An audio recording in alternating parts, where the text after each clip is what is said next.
Hello, everybody. I am still on tour. I am still on my 16-state tour of the US hosting contact events.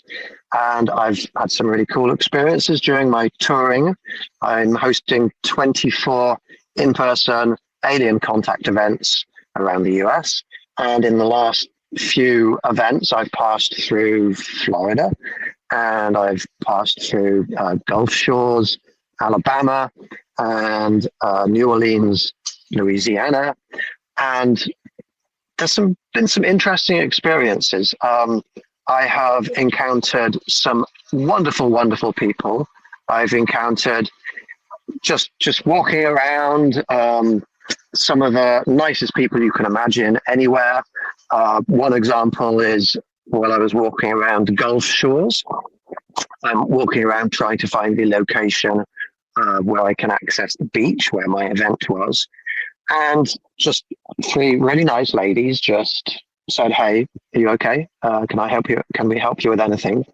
And we got into a conversation. And they were there because they were helping people out to find whatever they wanted to find. But they were doing it because their purpose was to help people. They had chosen to do that as a job. And they really they were really kind and polite and interested and asking me what am I doing and why am I trying to find the beach? And when I mentioned UFOs, one of them knew of this subject really well and started to talk to me about the subject. And it seemed very synchronous, like synchronicity, like almost coincidental. And the other two ladies were very interested in the subject also, very spiritual. And we ended up having a really nice chat. And it's just people talking to people. It's one of the joys of in life when good people meet good people and can have a conversation. And then I walked off and I parked my car a long way off in a Walmart parking lot, which is my typical home when I'm on tour, which is where I am right now. And as I'm walking along, about 30 minutes after I'd had this conversation with the three ladies, a car pulls up beside me, and some people waving at me from the inside, and I just kind of dismiss it because I don't know anybody there. And then I realize it's these three women. And I say hello, and they say we were just heading off for a drink. Do you want to join us? And ended up having a really lovely evening talking with some really nice people. That sort of situation where the power of just smiling and talking and being nice can enrich the world, can enrich other people's lives. And we all have the ability to do that. So why not do that? Let's see, when I today was in Planet Fitness, that's how I keep sort of fit and healthy while I'm doing my touring. When you leave somewhere, like when you leave Planet Fitness, there's different branches all around the country. Often they will look up and say, "Well, thanks very much for coming." And that sometimes that's delivered in a very genuine way, and sometimes not so much. And when it's done in a very genuine way, that's uplifting. It's nice. It's probably what they're supposed to do. It's probably what they're told to do. But still, it's nice. It's a nice, friendly face giving you a smile and saying, have a nice day. Thank you for coming. And it's noticeable, therefore, when you travel to some Planet Fitnesses and when you leave, the person, like when I was in Louisiana in the Planet Fitness there, and I turned as I walked out and I said, "Thanks very much." And the man that was standing there looked at me like I was inconveniencing him by saying, "Thank you, have a nice day," and just looked at me with a blank expression and that's the opposite. And there's both kinds of people in this world. And, I hope that you're one of those people that will go out of your way to be friendly and nice. And as I was leaving the Planet Fitness a couple of hours ago where am I? I am in Houston, Texas. Um, I'm on the inside waiting to come out, and somebody on the outside comes in at that same time, and he gets most of the way in through the door, sees that I'm there, and he backs out of the Planet Fitness. He's already inside, but he backs out and opens the door for me so I can get out. And it's just a very nice, friendly act that this person did to inconvenience himself in order to let me out. So these are the little things in our lives where there are good people, and I encourage everybody to be the same. I try and do that when I can, and I encourage you all to do that whenever you can. And then also when you're on tour, as well as seeing the best of humanity, you get to see the worst of humanity. You get to see what humanity is like in its best form and in its worst form. I told you that the title of the show last week was the curse of imposition, and I don't know. I'm not going to say I genuinely think this, but it's extraordinary, statistically speaking, how frequently when I park somewhere in my car, another vehicle pulls up right next to me with loud music on, windows open, air conditioning running, so a lot of noise. And that happened to me a week or two ago, and I think I might have mentioned this before, but this happened to me when I was sleeping. So this is like midnight, and a big truck right next to me. They didn't need to park next to me because it is night time and there's lots of spaces available, and they break out the beer and they start partying right next to me. So I slowly wake up and pull myself into the driving seat and drive to the other side of the parking lot. And when I got up in the morning, I noticed that they had keyed my car. And these inconsiderate people who went out of their way to hurt me. There are people out there like that who enjoy hurting others. Probably a big joke that they had the evening before, sneaking up to my car and seeing what they could do to key my car, to hurt me, to damage my vehicle, my property, my well-being, my finances. So, you see the worst in people, you see the best in people, and that is what humanity is. And it's both of those aspects of who we are, I think, within most people. But it's what you then choose to do with your instincts, with your feelings, with your ideas. It's how you choose to act. It really defines who you are. So just a little bit there about humanity, getting the perspective of traveling around, talking to different people, interacting with different people. Of course, there's far worse things going on in some countries around the world. And I do, there's a lot on my mind at the moment because I'm involved in a lot of different things, and this might not seem like a very smooth line of reasoning, of thought, but I'm planning a trip after this to see my family. I don't get to see my family very often because most of them are in England, and I'm planning my trip. And let's see, where was I going with this? I completely lost my train of thought there. Where was I going with that? Okay, I will change subject and move on to my next item. It'll come back to me. While I'm planning my trip, I am looking at different places in Europe that I could visit, maybe even host an event in. And in one of those places in Europe, in Cologne, Germany, I found something very interesting. And this started a whole big intellectual research thought process that's been happening over the last week. Because in Cologne, or as they say in Germany, Köln, there is quite close to the main train station, quite close to the amazing Gothic cathedral there is a little market square. And in that market square, there is a large fountain that has sculptures of, they describe it as Heinzelmädchen. Heinzelmädchen. And the origin of that word is not completely understood, but what Heinzelmädchen is, that's their name for little dwarf or elf-like creatures who they have myths about in Cologne.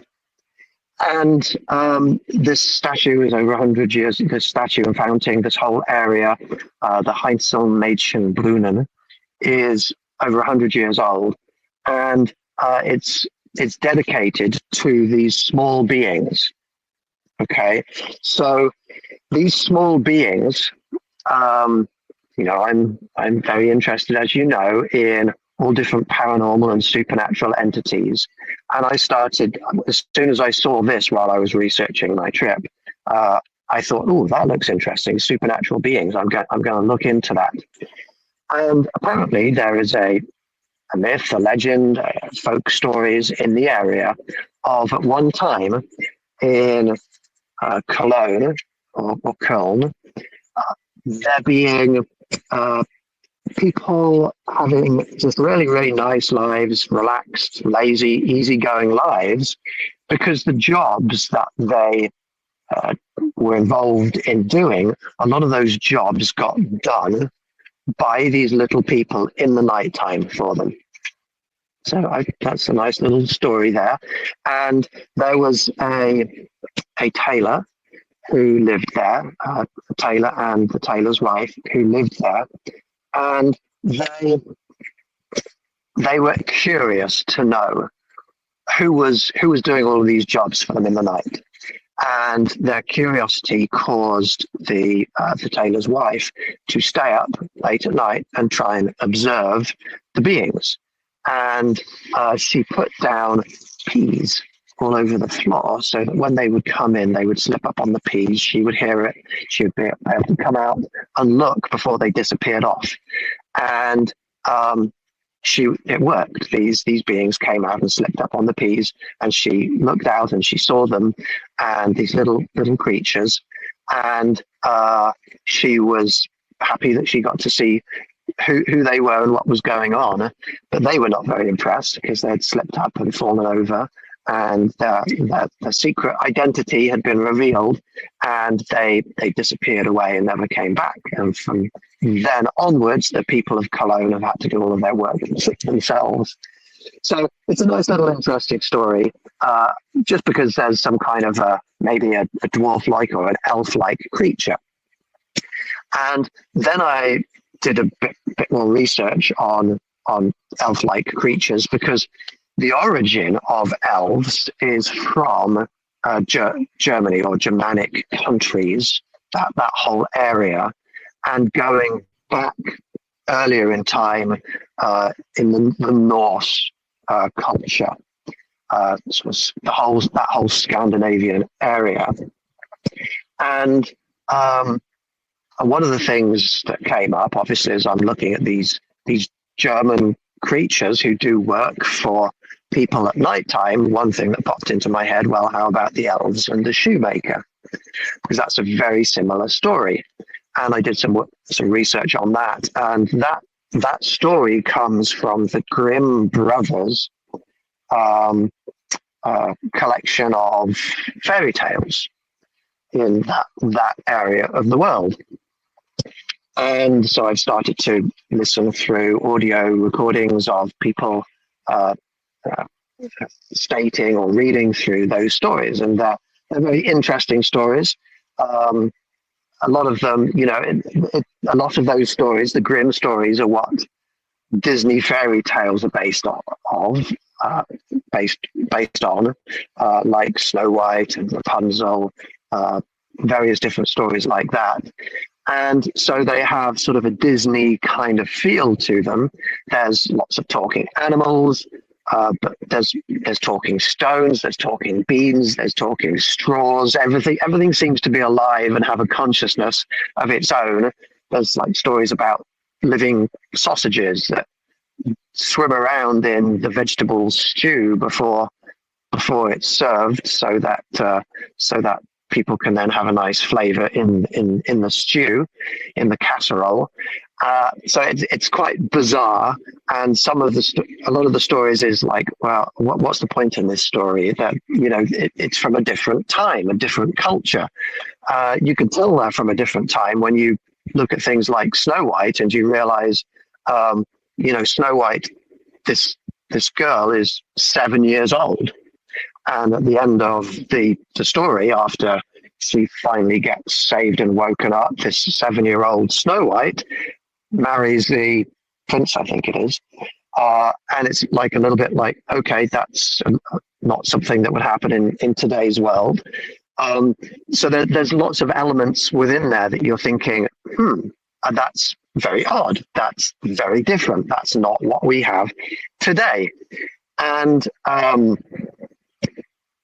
so it's a fascinating experience in general, but it turns out that the Elves and the Shoemaker story it's actually 3 stories within the Grimm Brothers Fairy Tales, and I haven't got to read through all of these stories, but the Elves and the Shoemaker story is very similar to the Hansel Mädchen story.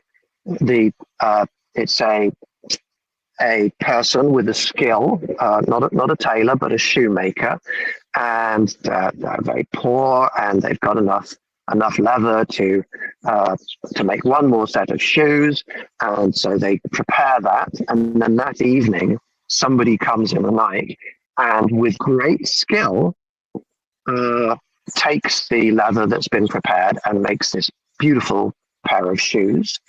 And eventually they discover, the shoemaker and his wife stay up and they look and they discover that there are little people coming at nighttime, making their shoes for them, doing work for them with great skill. Those elves were seen as being very nice, benevolent, doing good things for them. Coming at nighttime, benevolent alien beings. And the word elf is just how it was translated.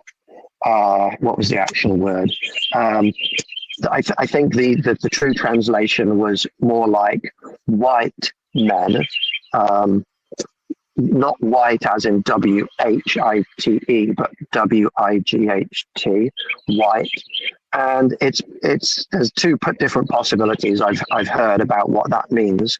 That means either literally white, like the color, or very bright.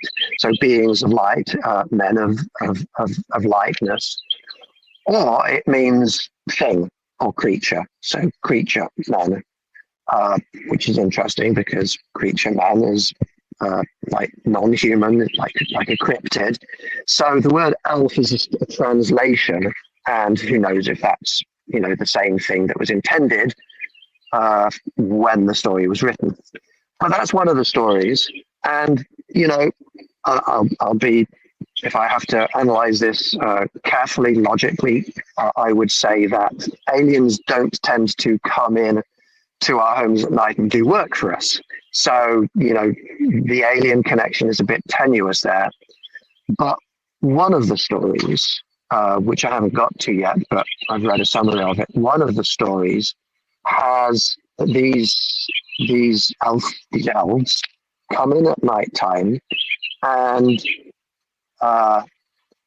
take the babies of some women during the night and replace those babies with something that was translated to be changeling, but basically is a not is a human looking but not quite human being.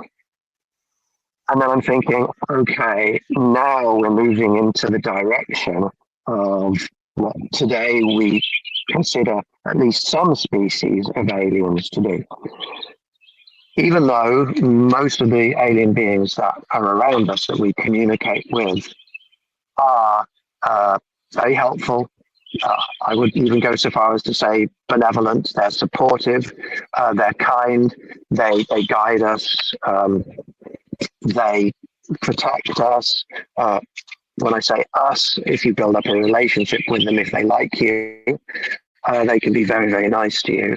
But there are some species of aliens who do take men and women during the night without prior permission to do reproductive things on them. And the whole judging of that is a moral issue and is subjective. And a lot of people have different opinions about that. In general, I would say that taking people without their permission in the night and doing reproductive things on them is not something we would consider to be moral. Not something I would consider to be moral. It's an imposition upon somebody in a very personal way. However, my perspective gives me the ability to look and say, well, these beings might not know and probably don't know fully how traumatic that might be for us. Well, I think they probably do know. They try and take away that trauma. They take away our memories. They're kind to us when this is going on. But they feel that there's a higher purpose. They feel that they're right. They're justified in doing it in a similar way that people, that human beings feel that it's okay to take animals like a cow and impregnate the cow artificially so that they will produce milk, and then we utilize that milk. That's comparable. But the humans who are involved in drinking milk and eating cheese and yogurt and ice cream, they're not actively evil people for paying for those things to happen to the cows. So I think some of these aliens, their morality is sort of comparable to that. But the fact is that it is going on, and some of those aliens are tall, and some of those aliens are short, and that's something that I've been able to absolutely 100% conclude is real. I know that some people in the contact world, the UFO community, they reject that those aliens are doing anything bad at all, and that the only abductions that occur are human beings doing the abductions. But that just simply doesn't add up, because abductions have been happening forever, long before humans got involved in some of the abductions. So in the world we live in today, we've got short aliens, we've got tall aliens who are involved in taking men and women at nighttime, mostly women at nighttime, impregnating them. And often the women don't even realize they've been impregnated. And then 2 or 3 months later, coming in and taking those babies from them. And in one of the Elf and the Shoemaker, or one of the Grimm Brothers stories, there are small creatures who come at nighttime, that they're translated as being elves. They come at nighttime and they switch out they take babies from women and replace them with other non-human but human-looking babies. And you know, a lot of women that I've talked to feel that maybe the babies that they do have, in reality, there was alien involvement in the babies and the children that they presently have. So there's a very strong connection between what I know reality to be and what is in one of the Grimm Brothers fairy tales or folk tales of that time in coming from Germany, from medieval Germany, from maybe before that in the Norse history, which is very interesting. And then it got me thinking, well, are elves aliens? Did aliens come in at that time and they called them Einzelmädchen or white? I forget the. I'm not sure if I read the actual German text back then, but white men or creature men, are those the aliens that we know today? We know of today, and I apologize if there's noise around me, but I'm in a Walmart parking lot and there is noise around me. So then I started to research elves a little bit more, and I started to dig deeper back into the history of elves. And it turns back that if you go right back to the earliest known literature that contains anything elf-like, there seem to be two types of elves. It's like elf is a category of which there are tall elves who move through the sky, who are called light elves, and there are short elves or beings, sometimes called dwarfs, who live under the ground and who are called dark elves.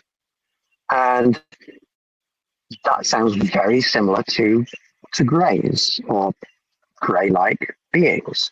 And this is the earliest. These are the earliest written, the earliest known written elf stories. And there's tall beings of light, elves of light, and there's short elves of darkness. That sounds like very similar to what we've got today.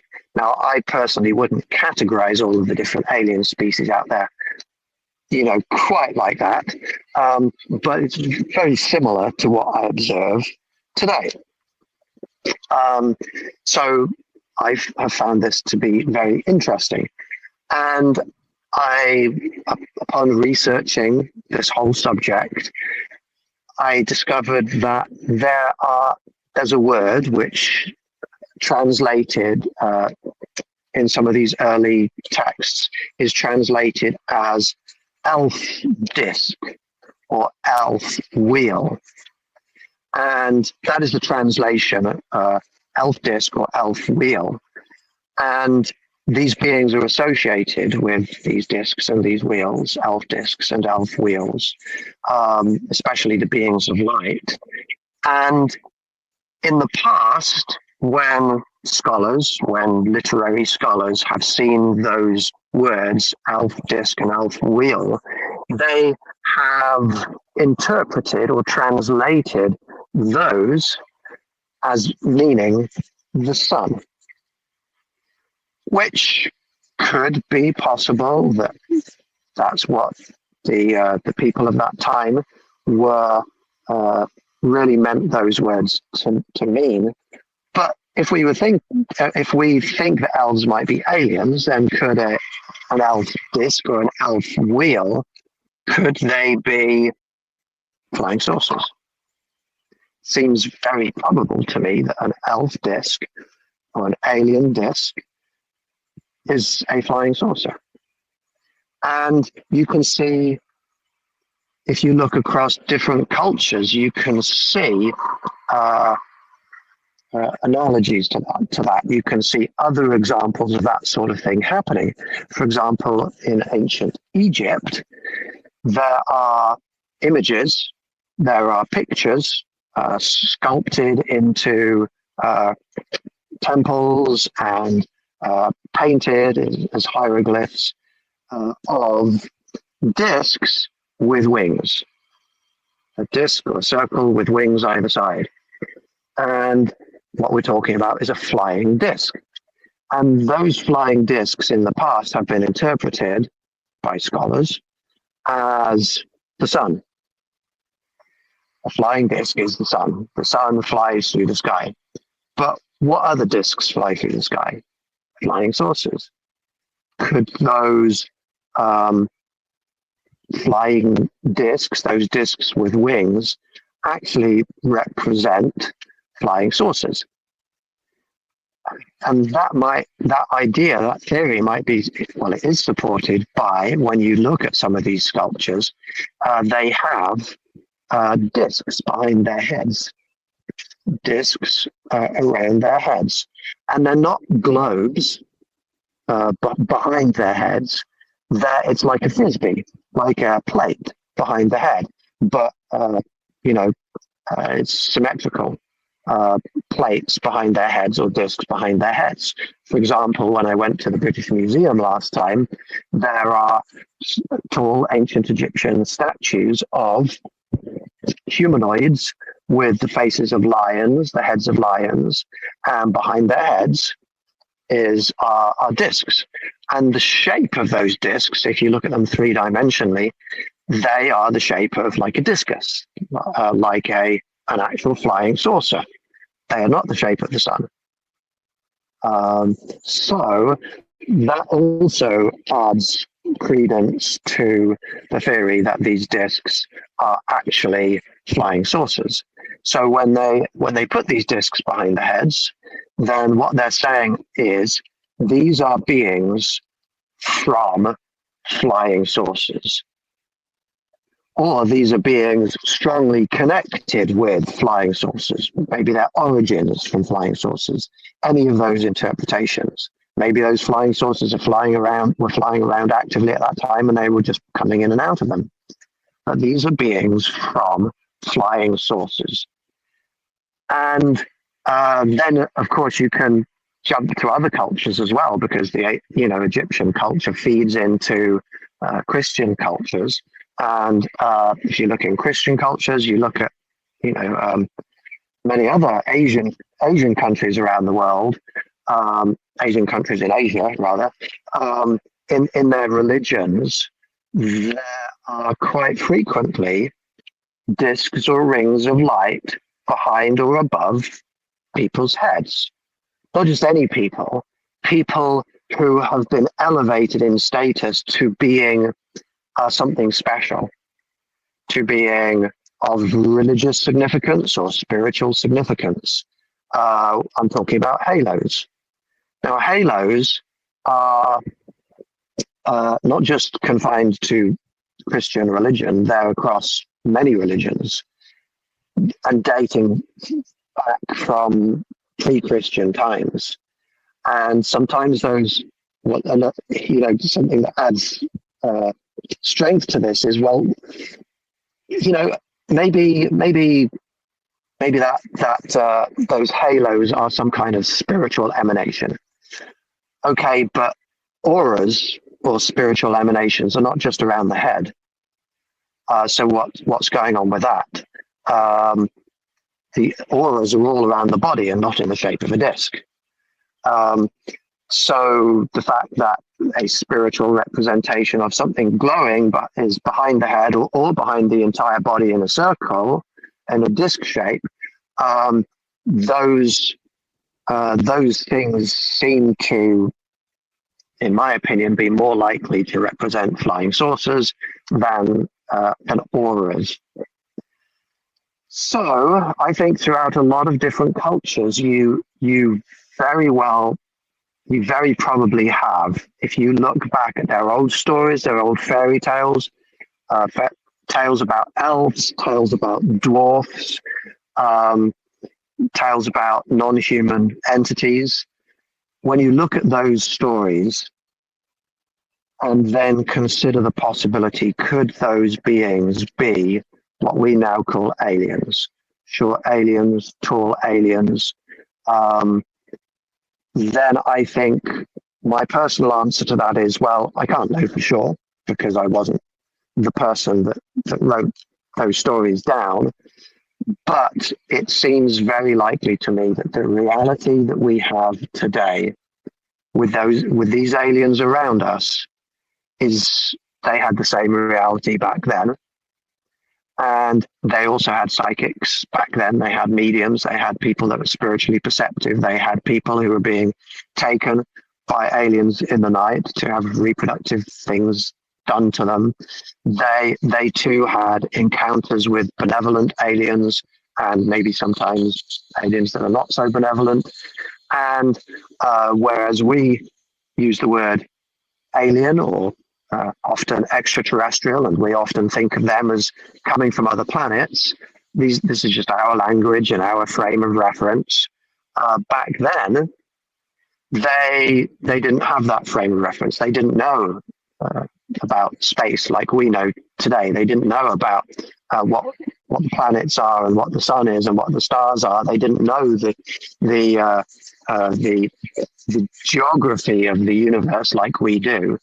And back then, they used words and stories that were different, but they basically mean the same thing. They are words that are describing the same thing. When you look at Old Norse mythology, one name that you're probably very familiar with is Thor, the god Thor. And it's interesting because if you look at the old texts, the old stories of Thor, he had with him often, usually two, sometimes other numbers, but he was associated with elves. He would have two elves as sort of intermediaries between him and humans.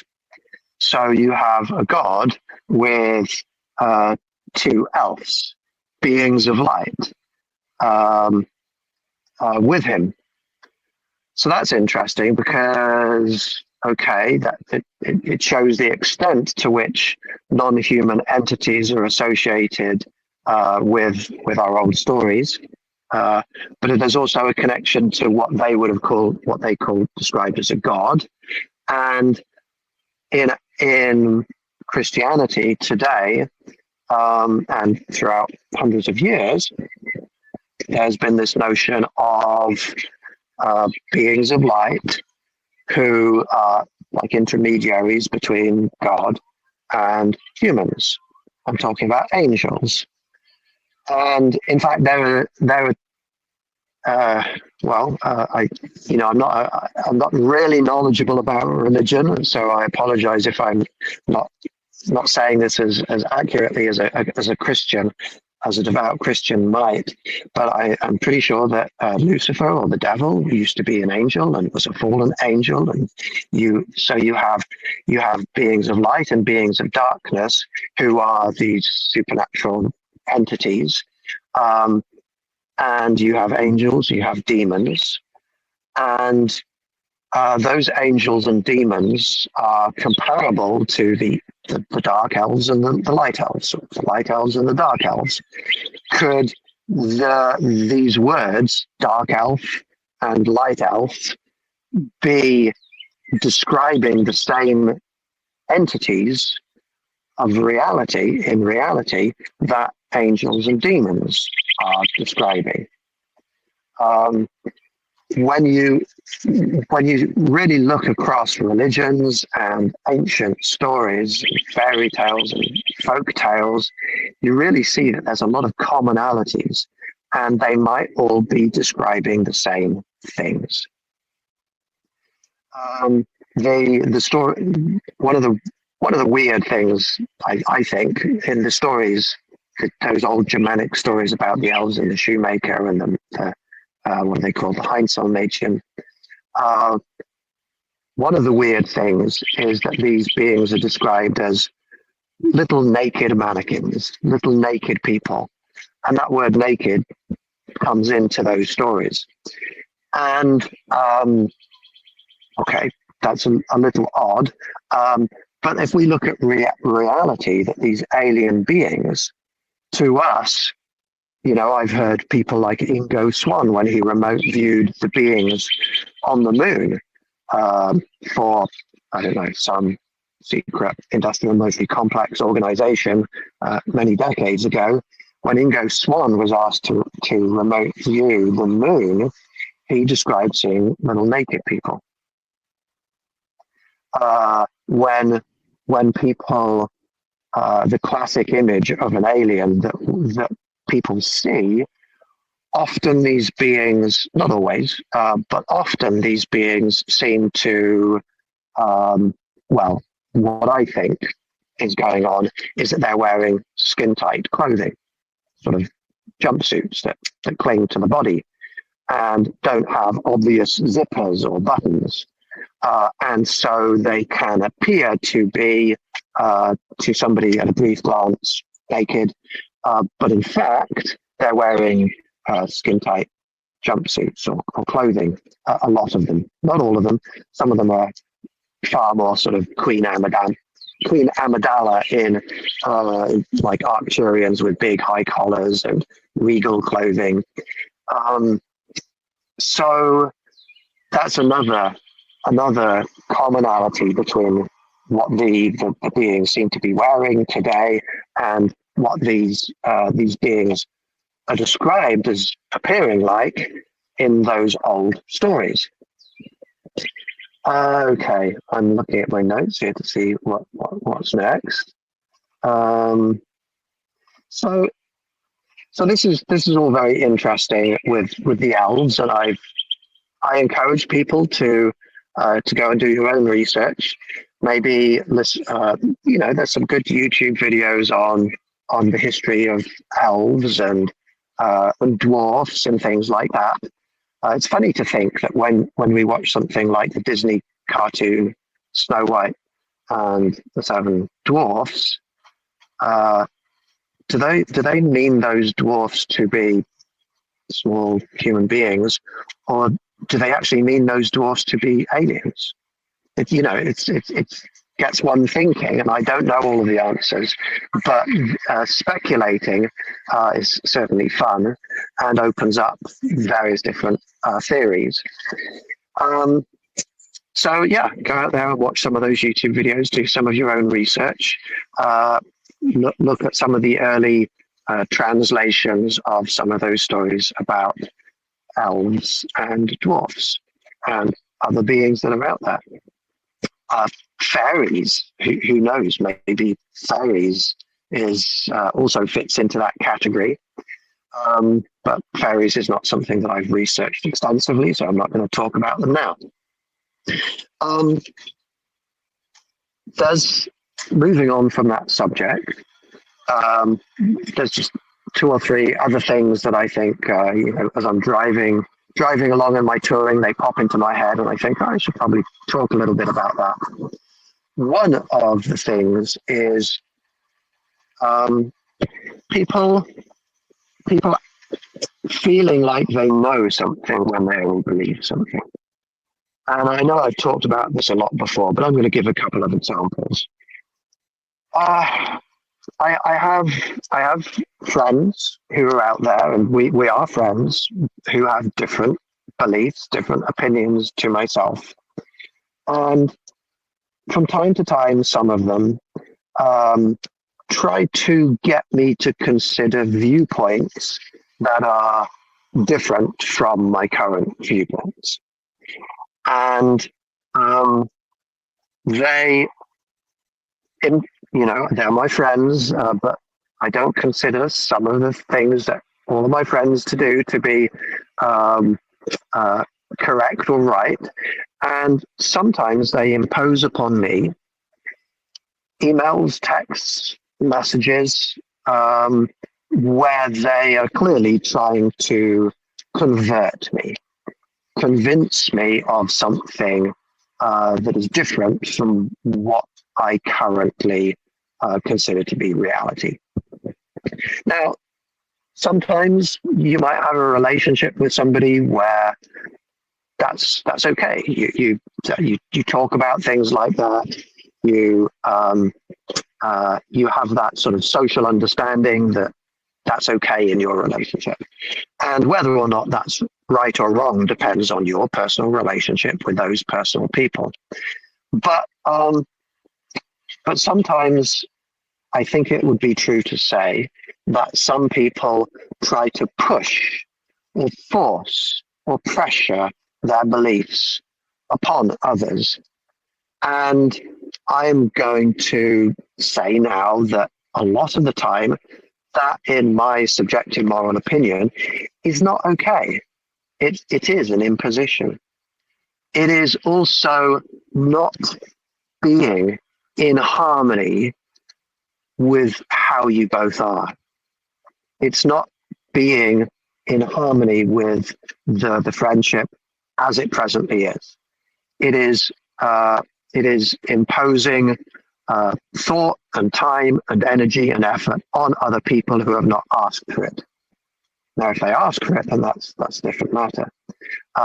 If it's optional, like, I'm telling you lots of my opinions, but it's optional for you to listen, because you can choose to watch me or turn off your device or watch something else. So I'm not imposing anything upon people. But somebody messaged me a few weeks ago and tried to convince me, in an ongoing effort, that my knowledge about how the universe started, the Big Bang, is not correct. Now, I am a trained cosmologist, space scientist. I have gone to university and I have got a degree, a first-class honours degree. It's a high-level pass in England, a first-class honours degree in physics with space science and technology. And then I continued on to do X-ray astrophysics research. That's astrophysics, that's cosmology, that's space, that's science. Science which uses very, very high power, extensive use of logic to determine reality. And I know that the things that I learned are true. Now, I learned that there are margins of error on a lot of the things that I learned as being true, like exactly how old is the universe. There was always a big margin of error on that. And during my lifetime, that margin of error has got smaller and smaller and smaller. So I understand that there are margins of error. That's not an error that scientists are making. That's an understanding of the range of possibilities. So maybe that term margin of error is misunderstood sometimes. And good astrophysicists, good scientists, qualified scientists generally know that there is a lot of stuff that we don't know. Scientists know we don't understand what dark matter is, what dark energy is. We're still trying to work out the problem of the asymmetry of matter and antimatter in the universe. So science is based on knowledge of what we know, what we don't know. And somebody sent me a message a couple of weeks ago, and they said about the Big Bang, the truth is nobody knows. And, this is a good friend of mine. I would even say that I have love for this good friend of mine. But when they say the truth is nobody knows, there is nothing correct about that sentence. There's nothing wise about that sentence. How can anybody know what other people know? Certainly about science, but even about other things, about things for which proof is not as readily available. Things like elves. I don't know what other people know about elves. I don't know what other people know and don't know about aliens.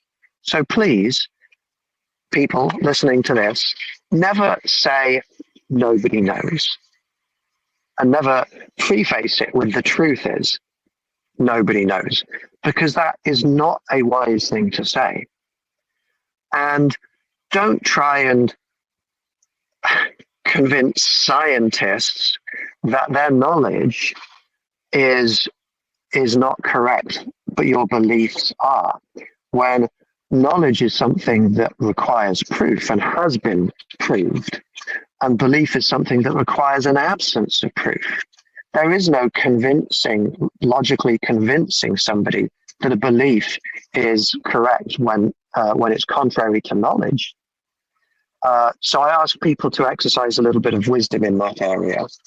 I did go to a party a couple of months ago, and as soon as somebody asked, what's your background? And I said, I'm space science, have a degree in space science and technology.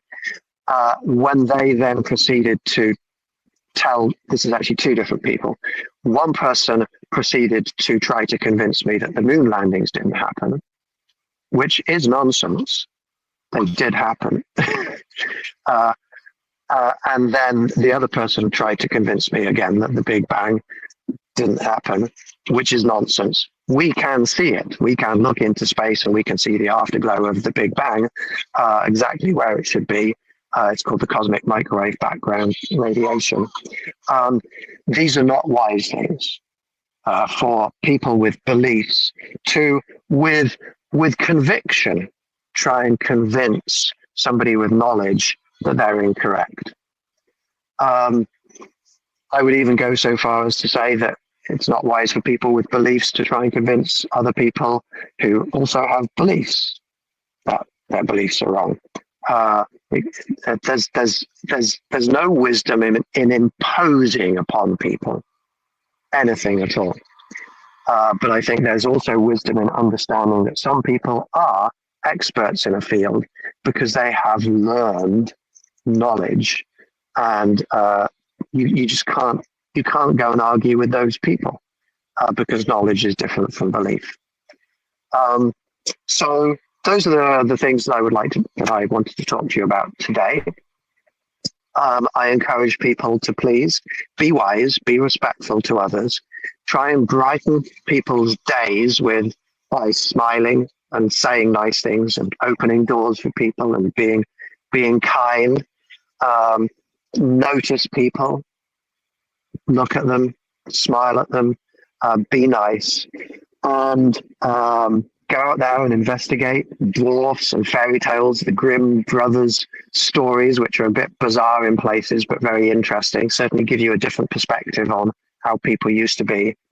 And don't tell people that they don't know things, that when you don't know if they know or don't know things.